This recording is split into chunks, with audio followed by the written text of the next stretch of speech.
Well, welcome to the channel viewers, Reverend Dr. J.W. Morrison, theologist. I just wanted to come on while I remembered about it. A lot of things happened in my involvement with the second woman that I married. One of them was early in the piece, the son got into bed with us and he was 17, 18-year-old, which was quite shocking. They'll tell you that it's because they were South Afrikaans. They'll tell you that it's cultural, but it's not. It's dysfunctional, severe enmeshment.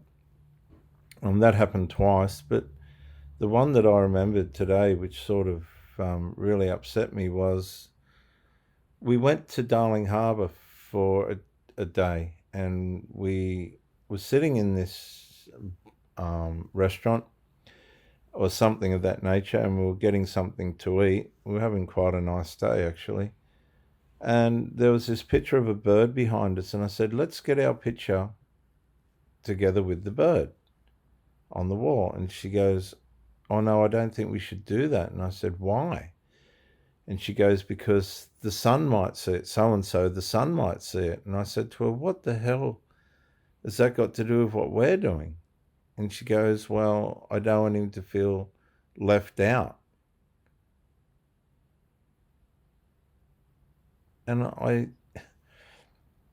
I sat there, my jaw dropped. I was going to walk off. I was just going to walk off and leave her.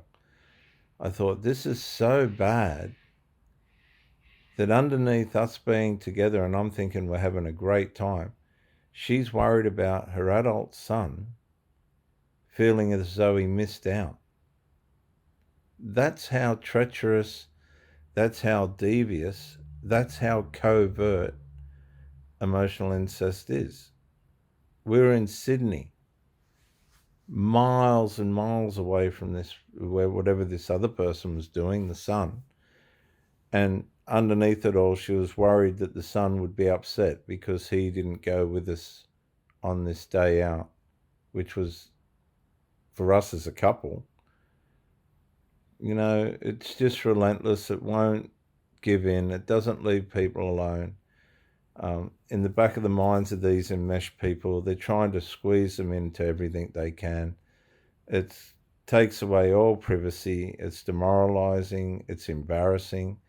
And these people just don't seem to care. They just really don't seem to care. If you sense that you're in a situation that is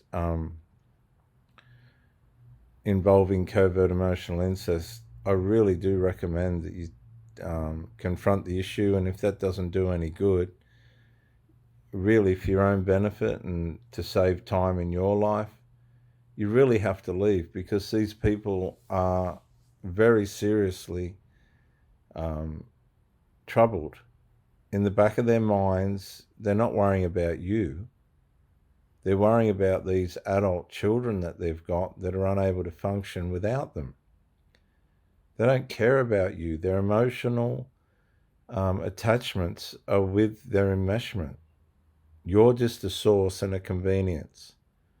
And until you realize that you're just a source of supply, you're deluded if you think that you're more important than what their adult children are.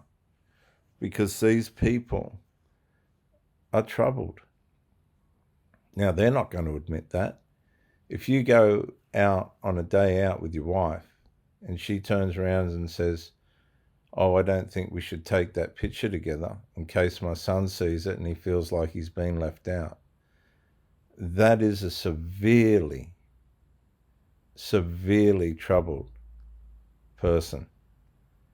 And to cut a long story short, if you want to jump forward to what happened, he moved in, and 10 weeks later the marriage was destroyed. After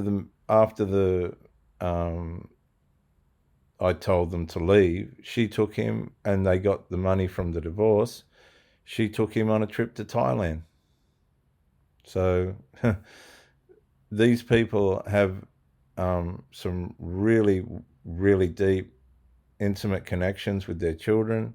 They rely on their children as sources of companionship and security, and you're just a supply that they can't get from those adult male sons.